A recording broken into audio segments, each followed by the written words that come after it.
हैं खबर उत्तराखंड और मैं हूं आपके साथ जागृति खंतवाल। रुक करते हैं खबरों की ओर। उत्तराखंड के पौड़ी जिले में मंगलवार देर रात एक बड़ा सड़क हादसा हुआ जिसमें करीब 32 लोगों की मौत हो गई। हादसे के वक्त बस में करीब 40 से 50 लोग सवार थे। बताया जा रहा है कि बस हरिद्वार जिले के लालढांग से बारात लेकर पौड़ी के बिरोखाल गांव जा रही थी। उस दौरान करीब देर रात बस अनियंत्रित हो गई और करीब 500 मीटर गहरी खाई में जा गिरी। वहीं इस पूरे मामले को लेकर सीएम धामी ने अधिकारियों से बात कर हर संभव मदद की बात कही है। तो वहीं इस हादसे में 32 लोगों की मौत हुई है। आपको बता दें कि बीते दिन देर रात ये हादसा हुआ है। तो वहीं इस पूरी बस में बाराती सवार थे। लगभग 40 से 50 बाराती इस बस में सवार थे, जिनमें से 32 लोगों की मौत हो चुकी है। तो वहीं इस हादसे पर सीएम पुष्कर सिंह धामी ने भी दुख जताया है। साथ ही साथ उन्होंने हर संभव मदद की बात भी कही है।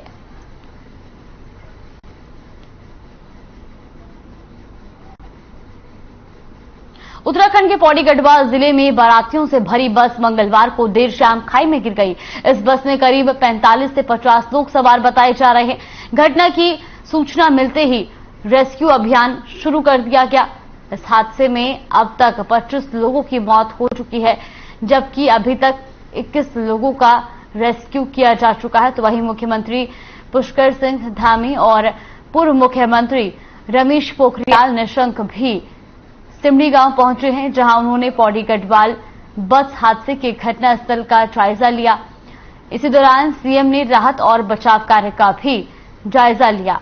साथ ही उन्होंने जिलाधिकारी डॉक्टर विजय कुमार जोगदंडे और वरिष्ठ पुलिस अधीक्षक जसवंत सिंह चौहान से घटना की जानकारी ली। साथ ही परिजनों से मुलाकात कर कार्रवाई के निर्देश भी दिए हैं।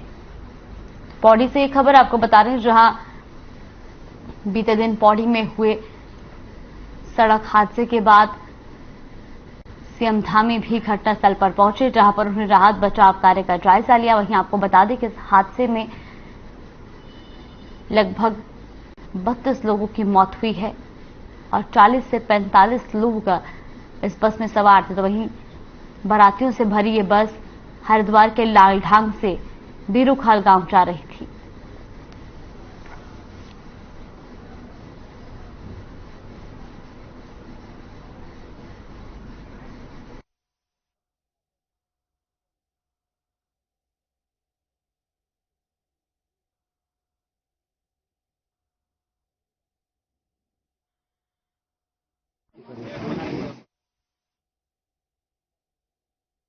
ये खबर आपको बता रहे हैं, जहां लैंडस्टोन के पास सिमड़ी गांव में हुए सड़क हादसे के बाद सीएम मनोहर लाल भी मौके पर राहत बचाव कार्य का जायजा लेने के लिए पहुंचे। साथ ही साथ सीएम धामी ने हर संभव मदद का आश्वासन भी दिया है। वहीं आपको बता दें कि इस हादसे में 32 लोगों की मौत हुई है। वहीं पूर्व मुख्यमंत्री रमेश पोखरियाल भी घटनास्थल पर पहुंचे और रेस्क्यू कार्य का जायजा भी लिया।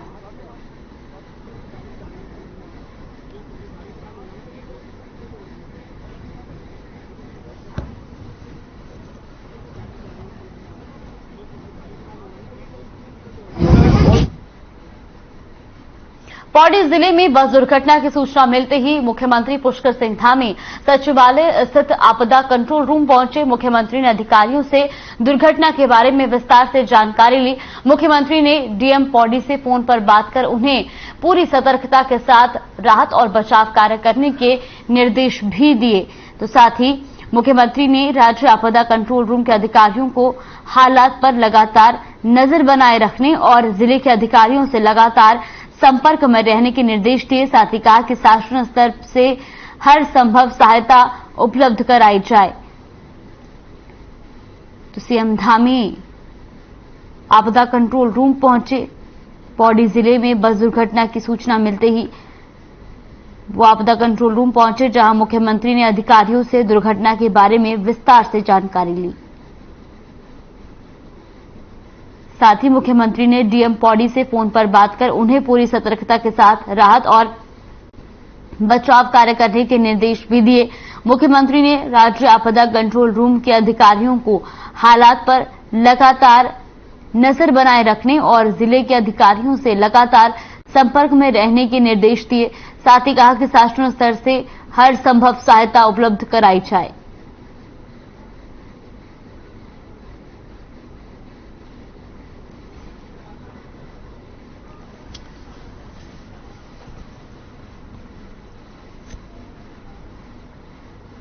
रामायण की कहानी पर आधारित फिल्म आदि पुरुष में रावण का पोस्टर रिलीज होने के बाद फिल्म को लेकर विवाद छिड़ गया है।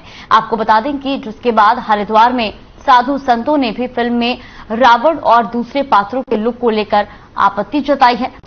दरअसल इस फिल्म में रावण की भूमिका अभिनेता सैफ अली खान ने निभाई है। वहीं हाल ही में जारी हुए रावण के लुक को पारंपरिक लुक से बिल्कुल अलग दिखाया गया है, जिसे सोशल मीडिया पर आपत्तिजनक बताया जा रहा है। हरिद्वार में साधु संतों का कहना है कि एक वर्ग के द्वारा हिंदू धर्म और उसकी मान्यताओं को बदलने की कोशिश की जा रही है। ये हिंदुओं की आस्था के साथ खिलवाड़ है। ऐसी फिल्म और फिल्म निर्माताओं का बहिष्कार किया जाना चाहिए। साधु संतों का ये भी कहना है कि इस तरह की हरकतों से ही बॉलीवुड के पतन का कारण बनने वाली है। तो रामायण की कहानी पर आधारित फिल्म आदि पुरुष में रावण का पोस्टर रिलीज होने के बाद फिल्म को लेकर विवाद छिड़ गया है। तो वहीं अब हरिद्वार में भी साधु संतों ने फिल्म में रावण और दूसरे पात्रों के लुक को लेकर आपत्ति जताई है, कई सवाल उस पर खड़े किए हैं। तो वहीं आपको बता दें कि इस फिल्म में रावण की भूमिका अभिनेता सैफ अली खान निभा रहे हैं। हाल ही में जारी हुए रावण के लुक को पारंपरिक लुक से बिल्कुल अलग दिखाया गया है, जिसे सोशल मीडिया पर आपत्तिजनक बताया जा रहा है। हरिद्वार में साधु संतों का कहना है कि ये एक वर्ग द्वारा हिंदू धर्म और उसकी मान्यताओं को बदलने की कोशिश की जा रही है। ये हिंदुओं की आस्था के साथ खिलवाड़ है। ऐसी फिल्म और फिल्म निर्माताओं का बहिष्कार किया जाना चाहिए।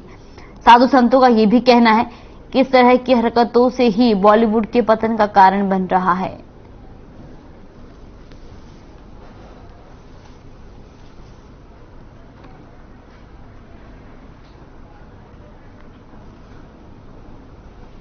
आज हमारे बीच में हरिद्वार के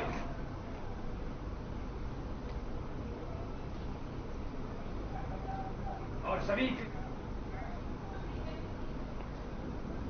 जो आज बीच हमारे सभी हमने ये देखा है, मुसलमान तो है ही परंतु हिंदू भी उनके साथ लगे। जो हमारे जो जिनकी मानसिकता मुसलमानों से मिली हुई है, हिंदू भी उनके साथ लगे हैं, जो उनका साथ दे रही है। इसीलिए हमने ये योजना बनाई, एक मीटिंग बुलाई है कि हम जो है भोपाल जाएंगे और खुल के इनका विरोध हम करेंगे। बहुत बार विरोध किया है, कोई असर इससे नहीं हुआ, तो अब हमने सोचा इनको अब जूता फेंका जाएगा, ऐसा कार्य किया जाएगा ताकि ये लोग दोबारा जो है बाज आ जाए। हमने बहुत बार विरोध किया, कोई उसका असर हुआ नहीं। अब लगता है इनके ऊपर जो है ढंग से विरोध करना पड़ेगा। तत्व पैदा होते हैं तो कोई न कोई महापुरुष प्रकट होता है और इनका संहार करता है। यदा यदा ही धर्मस्य, जब जब सनातन धर्म का ह्रास हुआ तब तक कोई न कोई महापुरुष पैदा हुआ और उसने सबका नाश कर दिया। तो उस समय आ चुका है। अगर ये लोग ऐसा नहीं करेंगे, सनातन धर्म का अपमान नहीं करेंगे, तो इनका नाश कैसे होगा, कैसे महापुरुषों का प्रकट अवतार होगा। तो ये तो इनको करना जरूरी है। आज हमारे बीच में हरिद्वार के माननीय सम्माननीय वरिष्ठों में वरिष्ठ, जनप्रिय लोकप्रिय और सभी के छोटे बड़े सभी के साथ रहने वाले अल्मोड़ा में नेता प्रतिपक्ष आर्य यशपाल आर्य ने पत्रकार वार्ता की, जिसमें उन्होंने सरकार की नाकामियों को गिनाया। जहां उन्होंने कहा कि विधानसभा बैकडोर भर्ती और महिला आरक्षण को लेकर सरकार की ओर 2 दिन का सत्र बुलाया जाना चाहिए और क्षतिज आरक्षण पर अध्यादेश लाना चाहिए। इसके साथ ही उन्होंने कहा कि सत्र के माध्यम से सरकार अपनी नीयत और पारदर्शिता को साफ करे।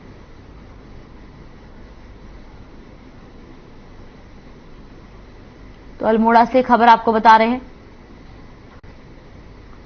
जहां नेता प्रतिपक्ष यशपाल आर्य ने प्रदेश सरकार पर कई सवाल उठाए हैं। उन्होंने सरकार की नाकामियों को गिनाया, जहां उन्होंने कहा कि विधानसभा बैकडोर भर्ती और महिला आरक्षण को लेकर सरकार की ओर 2 दिन का सत्र बुलाया जाना चाहिए और क्षैतिज आरक्षण पर अध्यादेश लाना चाहिए। इसके साथ ही उन्होंने कहा कि सत्र के माध्यम से सरकार अपनी नीयत और पारदर्शिता को साफ करे।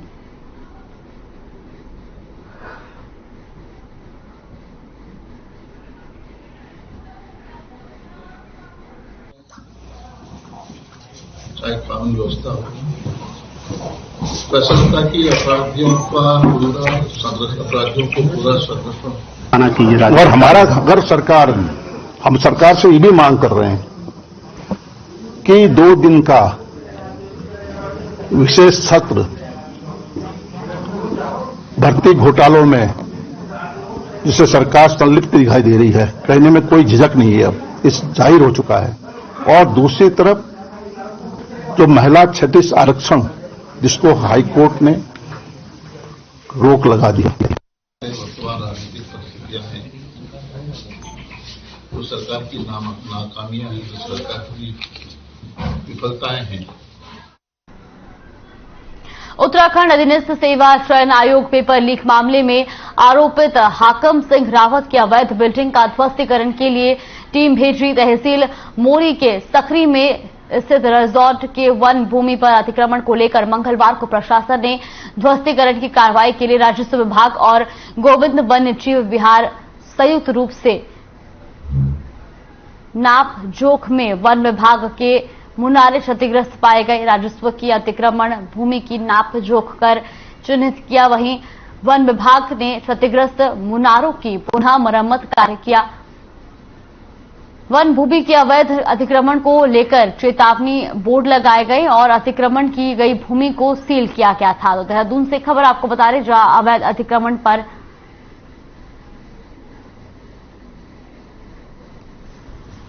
एक्शन लिया गया है। वन विभाग ने जगह जगह पर चेतावनी बोर्ड भी लगाए हैं।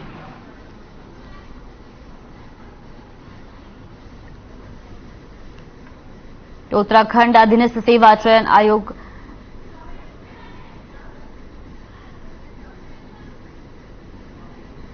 पेपर लीक मामले में आरोपित हाकम सिंह रावत की अवैध बिल्डिंग का ध्वस्तीकरण के लिए टीम भेजी गई है। वहीं तहसील मोरी के सकरी में स्थित रिजॉर्ट के वन भूमि पर अतिक्रमण को लेकर मंगलवार को प्रशासन ने ध्वस्तीकरण की कार्रवाई की। साथ ही आपको बता दें कि राजस्व विभाग और गोविंद वन्य जीव विहार क्षतिग्रस्त पाए गए। राजस्व की अतिक्रमण भूमि की नाप जोख कर चिन्हित किया गया। वहीं वन विभाग ने क्षतिग्रस्त मुनारों की पुनः मरम्मत कार्य शुरू करवा दिया है।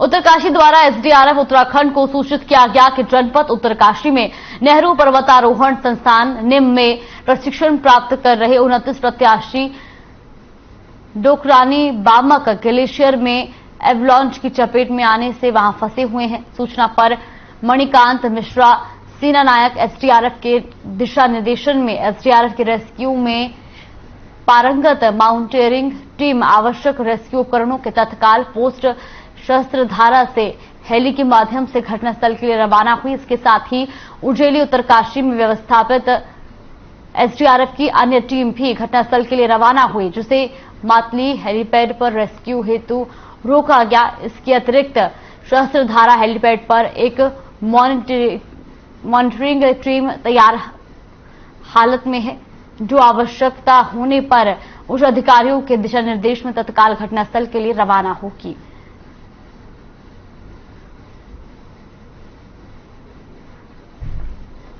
तो उत्तरकाशी से खबर आपको बता रहे हैं, जहां माउंटेनियरिंग के लिए टीम तैयार की गई है। उत्तराखंड के डीजीपी अशोक कुमार के निर्देशों का पालन करते हुए एसएसपी पौड़ी यशवंत सिंह चौहान ने लक्ष्मण झूला थाना प्रभारी को पुलिस कार्यालय पौड़ी में अटैच कर दिया है, जबकि पौड़ी कोतवाली के प्रभारी निरीक्षक विनोद गुसाई को लक्ष्मण झूला थाने का प्रभारी बनाकर भेज दिया है। वहीं विनोद गुसाई ने थाने का चार्ज संभाल लिया है। साथ ही आपको बता दें कि प्रभारी निरीक्षक विनोद गुसाई ने बताया कि एसएसपी पौड़ी यशवंत सिंह चौहान ने जो जिम्मेदारियां दी है उस पर वो खरा उतरने का प्रयास करेंगे। साथ ही क्षेत्र की जो भी समस्याएं हैं उनका समाधान करने का भी पूरा प्रयास किया जाएगा। तो यहीं आपको बता दें कि थाना प्रभारी निरीक्षक का ये फैसला और ये फेरबदल लक्ष्मण झूला पुलिस की हिरासत से छूटकर गंगा में कूदने वाले केदार सिंह के मामले को लेकर किया गया है।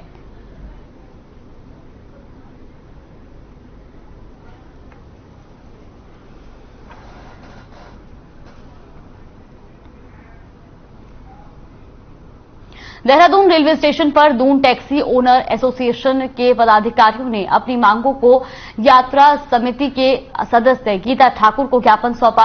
एसोसिएशन का कहना है कि मसूरी बस स्टैंड और जीआरपी थाने के बीच वाली भूमि 2015 तक टैक्सी एसोसिएशन की तरफ से संचालित की जाती थी, लेकिन कुछ वक्त से प्राइवेट टेंडर जो कि इस वक्त राजकुमार नामक व्यक्ति के पास होने की वजह से संचालित होने में लोगों के बीच जा रहा है।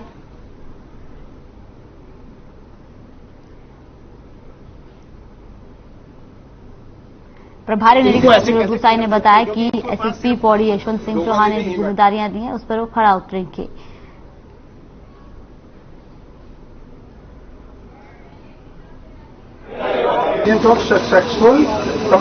हमारा जो बूथ है ये हमको वर्ष 2015 में माननीय मुख्यमंत्री हरीश रावत जी के कहने पर डीएम द्वारा और रेलवे के अधिकारियों की बैठक द्वारा हमें बूथ दिया गया था और उस बूथ में कोई किराए की बात नहीं हुई थी। फिर भी इन्होंने हमारे को 2019 में एक नोटिस दिया कि आप इसका किराया दीजिए। 2030 रुपए के हिसाब से हमने इसका किराया 6,10,827 रुपए का ड्राफ्ट बनाकर इनको दिया। किराया लेने के बावजूद उसके बाद यहाँ पर ट्रेनें बंद हो गई। ट्रेनें बंद होने के बाद इन्होंने वो किराया छोड़ा। हमने फरवरी का 2020 तक का किराया पे कर रखा है। अभी जैसे आपने सुना है उनको भी सुन रही हूँ। और सबसे अच्छी बात है जो मेरी अभी तक संज्ञान में है कि ये टैक्सी यूनियन एक परिवार है और परिवार में जहाँ ज्यादा लोग आ जाते हैं वहाँ लड़ाई झगड़ा मामूली सी बात है। लेकिन जो आपस में ये लोगों को बिठाऊंगी और इन लोगों को बैठ के जो सोल्यूशन इन्हीं के पास है। मुख्यमंत्री जी पीएम साहब के पास, गीता ठाकुर के पास सोल्यूशन नहीं है। नैनीताल के डीएसए मैदान में बहेड़ी से आए कलाकार पिछले कई दिनों से रावण, कुंभकर्ण और मेघनाथ के पुतलों को अंतिम रूप देने में जुटे हुए हैं। बहेड़ी से आए कलाकार का कहना है कि पिछले 20 सालों से राज्य के कई शहरों में पुतले बनाने का काम कर रहे हैं। कलाकारों का कहना है कि रावण, कुंभकर्ण और मेघनाथ के पुतले को बनाने में 8 से 10 दिनों का समय लगता है। रामलीला कमेटी के पूर्व अध्यक्ष मंटू जोशी ने बताया कि पिछले 2 सालों में कोरोना संक्रमण के चलते दशहरा सादगी से मनाया गया। इस साल राम सेवक सभा भव्य रूप से दशहरा मनाने जा रही है, जिसके लिए विशेष रूप से रावण, कुंभकर्ण और रावण के 45 फीट के पुतले बनाए गए हैं। इनके दहन के साथ ही आतिशबाजी भी की जाएगी। पिछले साल तो ऐसा था, लॉकडाउन चल दिया था 2 साल से, इसलिए कहीं काम उम नहीं हुआ और यहाँ क्या कहीं नहीं हुआ। इसे मैं कम से कम 65 साल से करता चला आ रहा हूँ अपनी उम्र से। भी होंगे इस वर्ष राम सेवक सभा के द्वारा ये पूरा प्रयास है कि 2 साल बाद हम लोग इस बार इस आयोजन को यहाँ पे करने जा रहे हैं। उससे पहले भी हम लोग अपने भवन में ही रावण के पुतलों का दहन किया करते थे। तो इस वर्ष जो है कि यहाँ पे होने जा रहा है, तो इसको लेकर जिला प्रशासन के साथ खासकर जिलाधिकारी महोदय, एसएसपी महोदय और डीआईजी साहब से हमारी काफी बातचीत हो चुकी है और नगर पालिका भी अपने स्तर से प्रयास कर रही है। नेता प्रतिपक्ष यशपाल आर्य ने सरकार पर कानून व्यवस्था पर सवाल उठाते हुए सीबीआई जांच की मांग की है। दुर्गा पूजा कार्यक्रम में भाग लेने नैनीताल पहुंचे नेता प्रतिपक्ष यशपाल आर्य ने कहा कि बलात्कार, हत्या हो रही है और सरकार सोई हुई है। यशपाल आर्य ने कहा कि अंकिता और जगदीश हत्याकांड के साथ उत्तरकाशी में भी एक मामला सामने आया है और अब अल्मोड़ा में ऐसा ही मामला सामने आने के बाद सरकार पर सवाल उठता है। यशपाल आर्य ने मांग की है कि सभी मामलों की सुनवाई तत्काल फास्ट ट्रैक कोर्ट में की जाए। प्रदेश में कानून नाम की कोई चीज नहीं है और ये पूरे प्रदेश में डर और भय का माहौल बन चुका है। अपराधी बेखौफ हैं, बेलगाम हैं। जिस तरह से लगातार हत्याएं हो रही हैं, बलात्कार हो रहे हैं, कोई भी जनप्रतिनिधि, सरकार का नुमाइंदा, मंत्री, विधायक, सांसद सांत्वना के दो शब्द नहीं कहते हैं। इन्होंने मानवता को शर्मसार किया है। पौड़ी नगर के अपर बाजार स्थित रामलीला रोड में वन विभाग की टीम द्वारा एक सांप को सुरक्षित पकड़कर जंगल में छोड़ा गया। बता दें कि दोपहर के समय बाजार में उस वक्त खौफ का माहौल बन गया जब एक बड़ा सांप बीच बाजार खुले आम घूमता हुआ नजर आया। सांप को देखकर थोड़ी देर के लिए इकट्ठा हुई भीड़ में अफरा तफरी का माहौल रहा।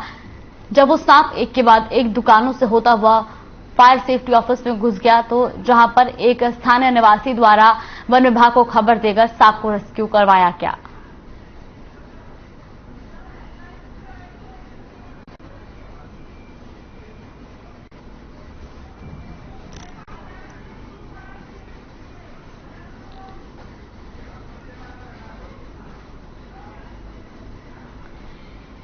वन्य प्राणी सप्ताह के चौथे दिन रामनगर में पक्षी अवलोकन और प्रकृति भ्रमण कार्यक्रम के साथ ही हाथी दिवस पर कार्यक्रम का आयोजन और स्थानीय महिलाओं को स्वरोजगार संबंधी प्रशिक्षण कार्यक्रम आयोजित किया गया।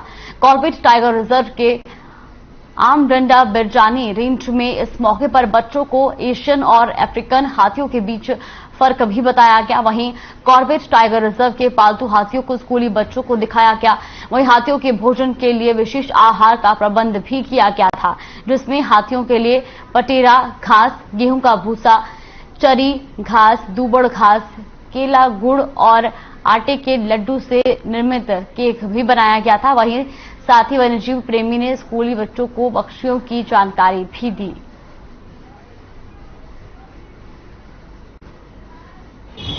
हाँ, आज हमारा वन्य प्राणी सप्ताह का चौथा दिन था और आज हमने इसको हाथी दिवस के रूप में मनाया। और इससे पहले हमने सुबह पक्षी अवलोकन का कार्यक्रम रखा था, जिसमें हमारे स्थानीय नेचर गाइड और स्कूली बच्चे और हमारे NGOs उसमें आए थे, प्रतिभाग किया और सुबह अच्छा प्रोग्राम उनके द्वारा यहाँ पर आयोजित किया गया। बच्चों ने पक्षियों के बारे में जानकारियां जुटाई। पक्षी अवलोकन टनकपुर के ग्रामीण क्षेत्रों में और पूर्णागिरी मार्ग टूलीगाड़ में नेटवर्क की समस्या खड़ी हो गई है। वहीं अब शासन प्रशासन ने भी नेटवर्क समस्या का निस्तारण करने के लिए कमर कस ली है। 46 नए टावर तहसील पूर्णागिरी क्षेत्र में लगाए जाने हैं, जिसमें पूर्णागिरी मार्ग ठूलीगाड़ और डांडा बुडम क्षेत्र के साथ अन्य क्षेत्रों में भी शामिल है। वहीं उपजिलाधिकारी हिमांशु कफलटिया ने बताया कि नेटवर्क समस्या के निस्तारण के लिए 3 अक्टूबर से ही सर्वे किया जा रहा है। BSNL के साथ मिलकर जमीन चयनित की जा रही है। वहीं उत्तराखंड मुख्यमंत्री पुष्कर सिंह धामी के नेतृत्व में पूर्णागिरी तहसील क्षेत्रों में ही 46 टावर लगाए जाएंगे, जिसके बाद नेटवर्क समस्या निश्चित रूप से खत्म हो जाएगी। पूर्णागिरी तहसील क्षेत्र में कई हमारे ऐसे क्षेत्र हैं जहां पर नेटवर्क का काफ़ी प्रॉब्लम रहती है। इसमें खासतौर से जो हमारा ग्रामीण इलाका है, पहाड़ी क्षेत्र है और माता पूर्णागिरी दर्शन के लिए जो जाने वाला रास्ता है, वहां पर कई स्थलों पर नेटवर्क की दिक्कत हमेशा रहती है। इसके दृष्टिगत हमारे द्वारा पूर्व में भी रिपोर्ट पेश करी गई थी और माननीय मुख्यमंत्री श्री पुष्कर सिंह धामी जी के नेतृत्व में अब हमारे यहाँ पर कई टावर्स, हमारी तहसील में 46 टावर नए लगे हैं। टनकपुर से खबर आपको बता दें, जहां ग्रामीण क्षेत्रों में नेटवर्क की समस्या को दूर करने के लिए अब 46 नए टावर लगाए गए हैं। साथ ही आपको बता दें कि 3 अक्टूबर से ये सर्वे किया जा रहा है और जिसके बाद कई जगहों पर टावर लगाने के लिए जमीन भी चयनित की गई है। तो साथ ही साथ आपको ये बता दें कि 46 नए टावर लगाए गए हैं।